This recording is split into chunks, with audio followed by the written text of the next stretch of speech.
জঙ্গি খুঁজতে দেশ জুড়ে এনআইএর তল্লাশি। সারা দেশের অন্তত 15 জায়গায় অভিযান চালাচ্ছে এনআইএ। আর সেখানে রয়েছে কলকাতাও। কলকাতার 3টি জায়গায় তল্লাশি অভিযান। অপারেশন সিঁদুরের পরই তৎপর জাতীয় তদন্তকারী সংস্থা।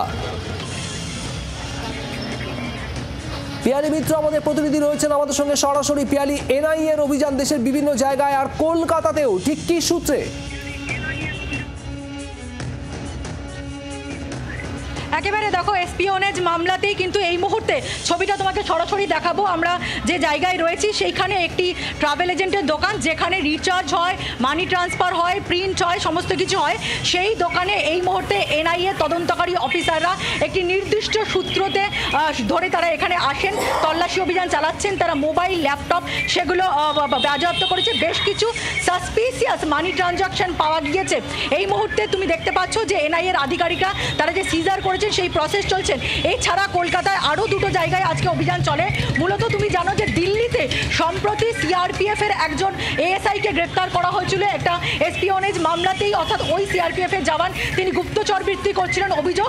সেই মামলার সূত্র ধরে কোথায় কোথায় আর এরকম গুপ্তচররা লুকিয়ে রয়েছে, পাকিস্তানের সঙ্গে তাদের কানেকশন রয়েছে, টাকার কোনো ট্রানজাকশন রয়েছে কিনা, সেই সমস্ত সূত্রগুলো তারা খতিয়ে দেখছিলেন।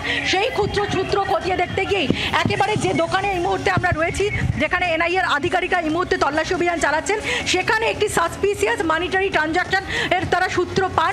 সেই সূত্র ধরে তারা এখানে এসছেন এবং সাসপিসিয়াস মানি ট্রানজাকশনের সপক্ষে তারা কিন্তু একাধিক তথ্য প্রমাণ পেয়েছেন এবং তার ভিত্তিতে এই অভিযান চলছে। কলকাতার পাশাপাশি অসম, উত্তরপ্রদেশ, তার সঙ্গে সঙ্গে মহারাষ্ট্র, হরিয়ানা, এরকম 15টা জায়গায় আজকে কিন্তু অভিযান চলছে। কলকাতাতে আরও 2টো জায়গায় মূলত তারা যেটা দেখছিলেন যে তুমি জানো যে দেশ জুড়ে আমরা সম্প্রতি দেখেছি যে একাধিক জায়গায় গুপ্তচররা ধরা পড়েছে, জ্যোতি মালহোত্রা থেকে শুরু করে একাধিক। এবং সম্প্রতি সব থেকে চাঞ্চল্যকর তথ্য সামনে এসেছিল, সিআরপিএফ এর একজন এএসআই গ্রেপ্তার হয়েছিল এবং বিভিন্ন জায়গায় যারা পাকিস্তানের সঙ্গে যাদের কানেকশন সেই সূত্র ধরে তারা তল্লাশি চালাচ্ছে এবং বেশ কিছু জায়গায় তারা সাসপিসিয়াস যে ট্রানজাকশন পান সেই সূত্র ধরে এই যে দোকান, যেখানে ট্রাভেল এজেন্ট হিসেবেও তারা কাজ করেন, তার পাশাপাশি বিভিন্ন মানি ট্রানজাকশন হয়, এখান থেকে মানি ট্রান্সফার করা হয়, রিচার্জ করা হয়, সেই দোকানেও কিন্তু এই মুহূর্তে এনআইএর তদন্তকারী অফিসাররা অভিযান চালাচ্ছেন। এবং যেটা সূত্র মারফত জানা যাচ্ছে, বেশ কিছু সন্দেহজনক ট্রানজাকশন এই যে দোকান, সেখানে কিছু নির্দিষ্ট অ্যাপের মাধ্যমে সেই সাসপিসিয়াস ট্রানজাকশনের হদিশও তারা পেয়েছেন।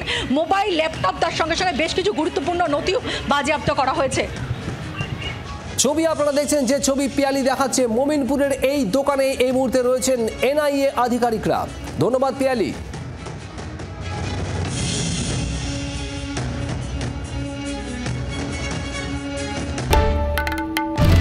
বাংলার আওয়াজ, বাঙালির আবেগ, জি 24 ঘন্টা।